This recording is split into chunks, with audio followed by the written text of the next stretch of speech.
On the 11th of September, the world marked 18 years since the twin attacks on New York's World Trade Centers, a pivotal moment in modern history that ushered in almost 2 decades of war in Iraq and Afghanistan and a slew of emergency anti-terrorism legislation.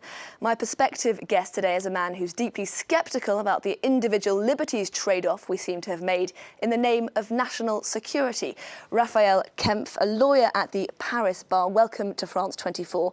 You're the author of a book hot off the press called Enemies of the State, Les Lois Scélérates, or the Villainous Laws, from anarchists to terrorists. Thank you for coming on to speak to us about the book today. Thank you. Could you please start by telling us exactly what these Lois Scélérates are, for those of us who don't know? Okay.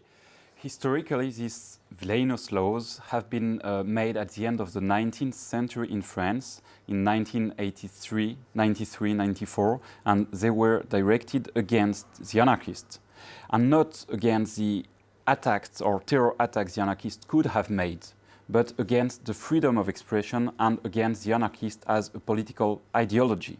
So on the name of the struggle against an attack, these laws are targeting the opinion and the freedom of expression. And in this book, I found old texts, old articles written by, for example, the former Prime Minister of France, Léon Blum, in the 30s. And this man, at the end of the 19th century, he has written a very good article against these laws. And I think that his article can also be read today to understand the situation we are facing with these laws made against terrorism, but in fact which are targeting something else. And these laws were ushered in very quickly after a specific incident at the National Assembly in France. Exactly. In 1893, it was a Saturday, a young anarchist was throwing a bomb in the House of Parliament. There were no people died, only small injuries among the Member of Parliament.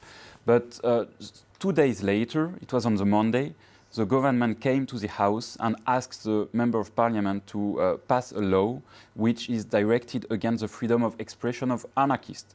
And the government said, okay, there is this event, I need a new law to fight against these anarchists. But in fact, this new law was fighting against the ideology of the anarchists, a political ideology, and not against the act of throwing a bomb in a parliament, for example. So in your opinion, in your book, you explained that this is by no means a 19th century phenomenon. Very similar things are happening today.